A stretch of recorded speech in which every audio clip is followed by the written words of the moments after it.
Like many members of the class of 1969, I moved away. However, I've had the opportunity to return and to take up residence nearby. But many of you joined the military, took jobs elsewhere, went to university elsewhere, maybe got married, moved elsewhere, and have not returned often, or maybe never returned. So we decided to put together a video retrospect of the town and how it's changed, and maybe inspire you to think twice about whether you can make it or not on the weekend of July 25th and 26th, Friday and Saturday, to join us for our 45th reunion. 5 years ago, we took you on a tour inside our old high school. Today we're going to take you on a video tour through the streets of town, see some of the old buildings, how they've changed or how they've stayed the same. And by the way, this is no longer our high school. This is now called Lincoln Middle School.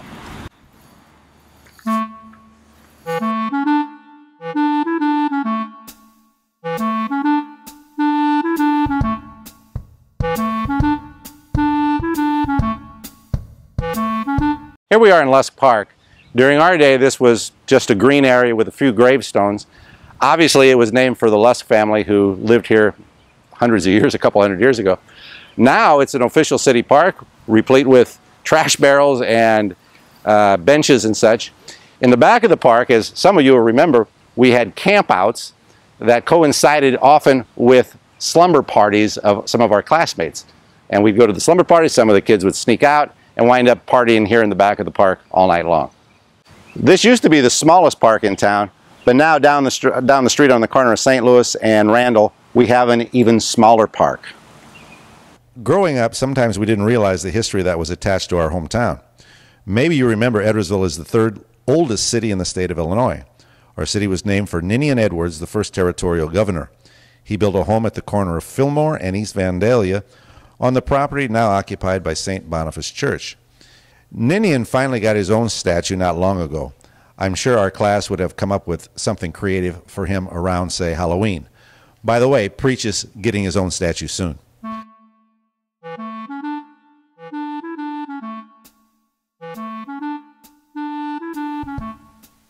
Back in 1969, I never dreamed or even had an idea that I'd end up going into politics in my later years.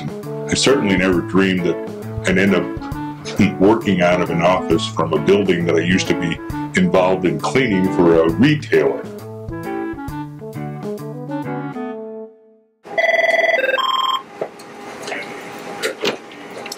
City Clerk's office, may I help you? Yes, one moment. I will transfer you to Mr. McCracken.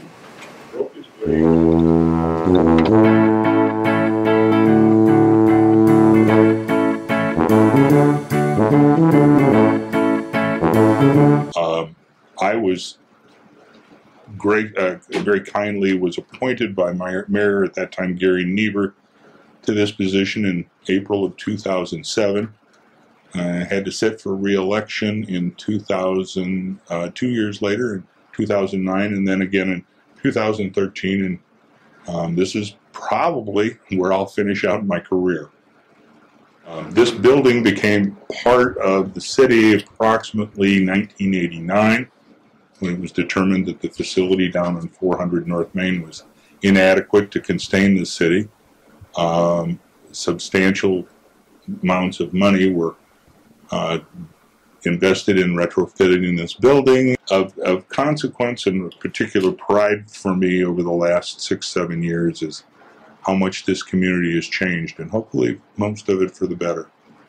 If you think back to when we were in high school, you were talking a community of about 10,000 people. Well, we're now over 25, and the number of places to go when we were in high school to grab that half-an-hour, 25-minute lunch were fairly limited. Well, they're still fairly limited in the time space, but there's a lot more of those restaurants to go to. And I please, class of '69, accept this as my official invitation to you to come for 2 evenings of relearning your former classmates and spending time and reminiscing about the things that occurred back in 1969, as well as what's happened in your life since that period of time. That will be Friday, July 25th, and Saturday, July 26th. Please plan on attending. How many of the businesses and buildings that we used to know are still around? For example, the A&W over by the high school. Gone. Doggensides. Not here anymore. Mellow Queen. Gone. Rocasti Dairy. Not here anymore. Schwartz's Drugs. A law firm. The Idle Hour Billiards Academy, better known as the Pool Hall. Completely destroyed. Ballweg's Drugs. Gone. Vanzo's Tap Room. Now an open field. Rusty's Restaurant / Bar. Under renovation. Flaming Pit. A dental office. Bill Johnson's Hideaway, better known as BJ's. Gone. Jimmy's Tavern up by Rusty's. Gone. The Impala. Gone. The Wiley Theater. Still and recently in operations. But you need to talk to Susie Shaw Nevins.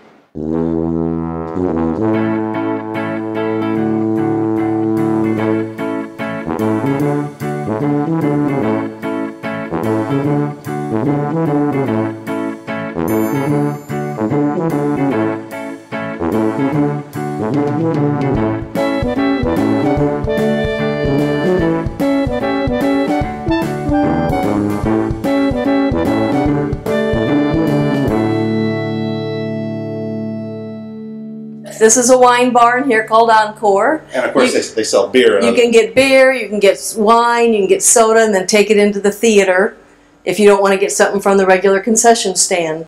These are the original ladies and men's restroom signs. Right. They're pretty much in the same position they were before. That red soda machine that used to have the cup come down and it would fill it up, and it was at 10 cents. It was the most, really about the most expensive thing here was a cup of soda for 10 cents. Okay, we sell stars as fundraisers. We sell bricks, which are in the sidewalk out front. You can buy different sizes and put them in memory and honor of loved ones or whoever you want. We sell seats in the theater. You can do them in memory or honor of someone. But our job is to raise money and pay back the city the debt that we owe them for their help.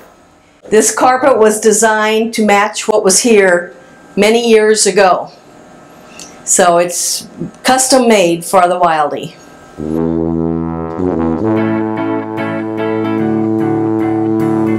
The theater now holds about 325.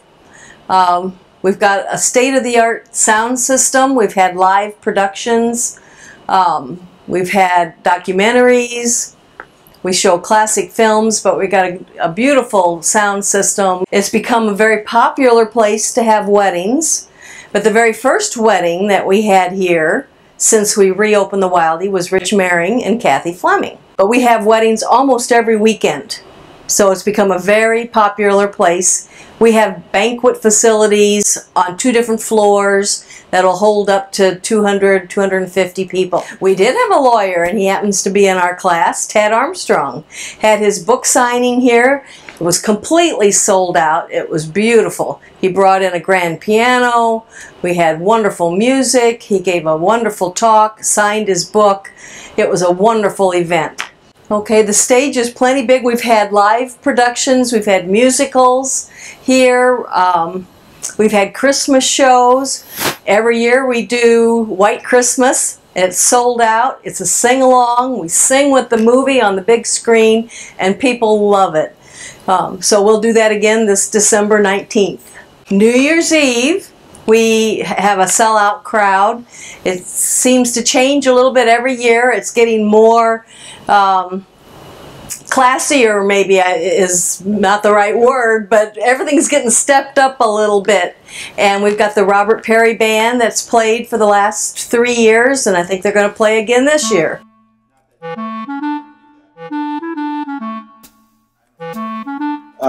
Susie, is this the side door of the theater where so many of our classmates used to sneak in and sneak out? I think it was known as the Trey Mudge Memorial entrance. This would be the door. Yep, you can sneak in. Oh, and that's right, because when you open the door, the light would stream in and flood the theater, and everybody knew somebody was coming in or out during it. Right, right. Yeah, this is the door, and it's still here.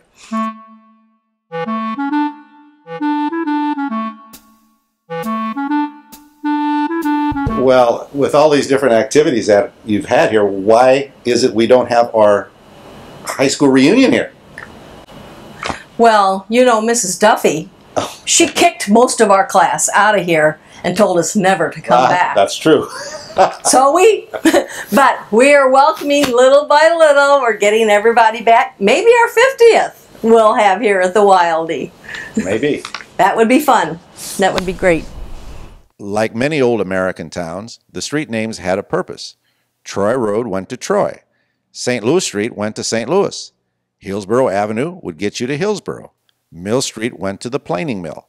Park Street, well, of course, it went to the city park. High Street, I know what you're thinking. No, even though it was the 60s, it was actually named High Street because of the high terrain. Early Edwardsville streets honored presidents like Washington, Fillmore, Buchanan, Grant, Adams, Roosevelt, Jefferson, Harrison, and American patriots like Ben Franklin. There are streets named for other states.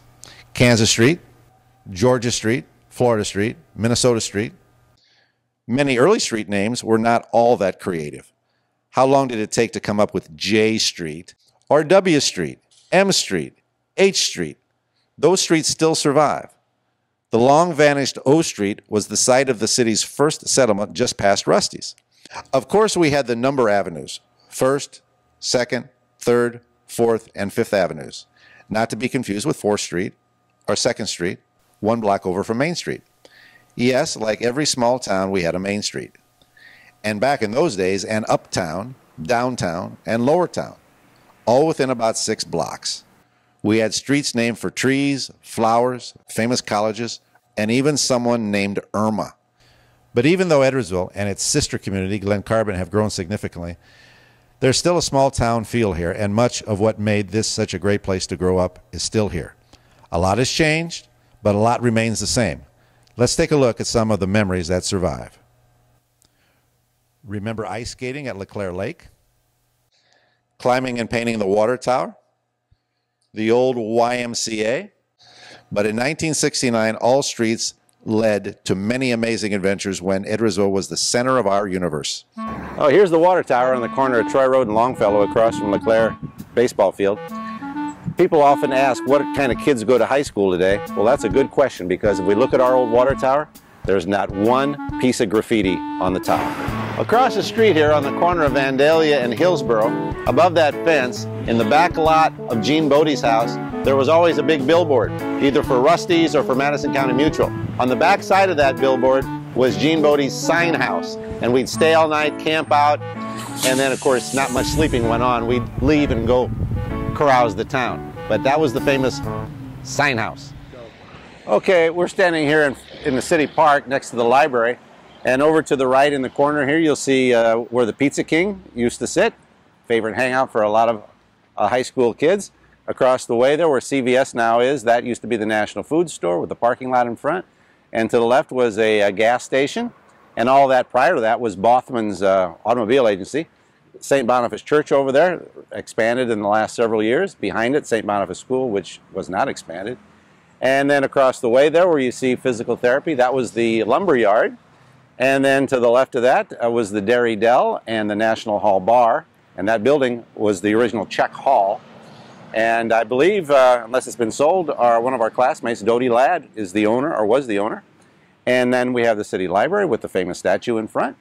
And then to the left, still on park property, is the Cleon Edskorn Memorial Bandstand. And of course, Mr. Edskorn was our longtime music teacher at Edwardsville High School. How many times did you drive down a street made of brick, made by Richard's Brick Company, and laid during the Great Depression by members of the WPA?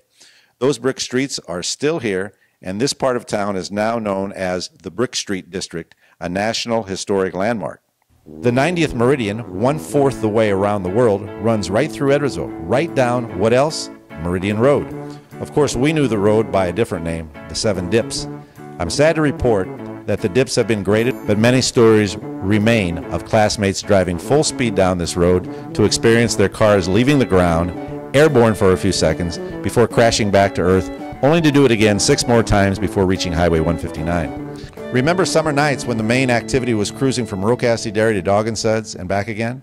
Or maybe you stopped and sat on your car hood at Tri-City Grocery or National Food Store and watched the world go by. Small-town newspapers haven't fared very well recently, but the Edwardsville Intelligencer, or the I, which published its first edition in 1862 during the Civil War years, continues to publish 6 days a week. We know many of you keep up on Eville news on the I's website.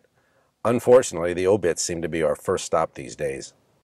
Were you a member of one of the lucky families who belonged to Montclair Pool? How many times did you go with your date to Northside? Pop quiz. The parents of one of our classmates owned Northside Root Beer Stand. Who was it? Steve Klingel. Here's another pop quiz. What high school amenity could be reached by cutting through the woods at the end of Florida Street? Answer: the EHS swimming facility, the Shale Pit. Remember having to drive to Wood River or Collinsville to get a McDonald's hamburger? Well, we finally got one in 1973. Since then, almost every major fast food chain has opened on Highway 159 and 157. Did you play Little League Baseball at LeClaire Field? What about softball at Vogie Diamond, or as the old guys called it, Vogie Mines? And, pop quiz, Vogie was renamed after the father of one of our classmates. Who was it? Answer: Senator Sam Vidalabine, father of classmate Marty Vidalabine. Remember seeing huge concerts at the Mississippi River Festival at SIUE? It's all a memory now. The tent is gone, and the site has returned to its natural woodland state. Speaking of SIU Edwardsville, it now has 14,000 students from all over the world, and more than half of them live on campus. Downtown Edwardsville is becoming more and more like a college town with bars, restaurants, and art galleries.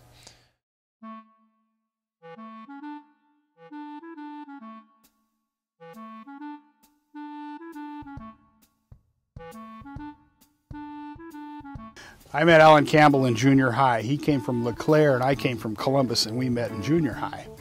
So in the spring of whatever year that was, he invited me out to his house. It was in March, and he said, "Bring your swimming suit." And I thought, that's a bit early for that. And we went out on his boat and we were swimming. The water was cold, but it was decent. We could do it.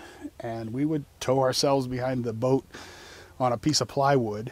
And we spent all that spring and all of that summer out on the lake, at least 3 or 4 days a week. And that was my introduction to Dunlap Lake. And at that time I thought, this is where I want to live. I was jealous that I didn't get to grow up here, but I wanted to live here. Parties at Campbell's. We had an ice skating party at K. Peters sometime in junior high, I think probably 9th grade. One of our classmates, Bob Hutz, his grandfather engineered and built the lake, apparently about 1939 is what the sign says. I thought it was 37. But he was an engineer and a road builder, Ori Dunlap, and he just decided this was something he wanted to do. It was just after, actually probably still during the Depression. So he engineered and then excavated and built a dam, and the lake filled up pretty shortly. And then he subdivided it, sold off lots to the gentry of Edwardsville, and they would come out here on weekends. And some of them had cabins, and they would maybe spend the whole weekend. Some of them would just come out for the day, and they actually hunted and they fished. It was outside the city limits, so they could do whatever they wanted out here. And then as time went by, people would add on to those little cottages. Pretty soon they had a house, and they might retire, they might sell it to somebody else who wanted to live here all the time. And shortly after that, it started to build up, and people would live here full time. My house was built by Bob Hutz's parents, Ora Jane Dunlap and Vince Hutz. They were the Hutzes. They built it in 1951, the year we were all born. And Bob's stepfather and mother lived here until I bought it in 1983. But it was probably, and I'm not sure about this, but it was probably one of the first houses that was actually built to be a house lived in full time from the ground up. Back in the day, Alan Campbell lived here in our class, Mark Ottenreeb, Diane Georgina, Marilee Mindrup, Kay Peters. She didn't actually graduate with us, but she went through school with us. 69ers, there's Gene Harrison, myself, John Busker, Bob Meintrop. Bob Hutz is still on the lake. Steve Gallatin lived out here for a while. This is This is where the gun club was. This whole point here, and then they also owned that where those two houses are back there. And they shot out over the lake, and it was still here when I moved out here, which was 1983. Well, a lot of people couldn't wait to get out of Edwardsville, and actually I was never anxious to leave town. I liked, I had my mortgage at First Federal, and I always felt comfortable living in my hometown, and I love Dunlap Lake. This is where I always wanted to live. My daily commute is 2.2 miles round trip. I mean, how do you beat that? I can be at work in under 5 minutes. So, I mean, it's like heaven on earth to me. If you haven't seen Edwardsville in 45 years, you may not, if you don't go down Main Street, you may not recognize it. There is so much growth and so many differences. It's just transformed. My name is Paul Jenkins, class of 1969, greatest class ever. I invite you to come back and join us for our reunion. You won't regret it. You'll get to see your old hometown. Don't pass up the chance.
Well, we hope you've enjoyed our short video highlighting the history of Edwardsville during the time that we were in school and since then. Some things have changed and some things have not. But if you want to see for yourself, be sure to show up July 25th and 26th at the Spring Creek Winery, the corner at Chapman and Hillsborough Avenue. Hope to see you there.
Class of 69? Worst bunch of troublemakers in the history of the Wild D. You kids quiet down now. The movie is starting. Do you want me to have to kick you out? You over there. Get your arm off the back of that chair. Usher. Get me my flashlight, and make sure that side door is locked.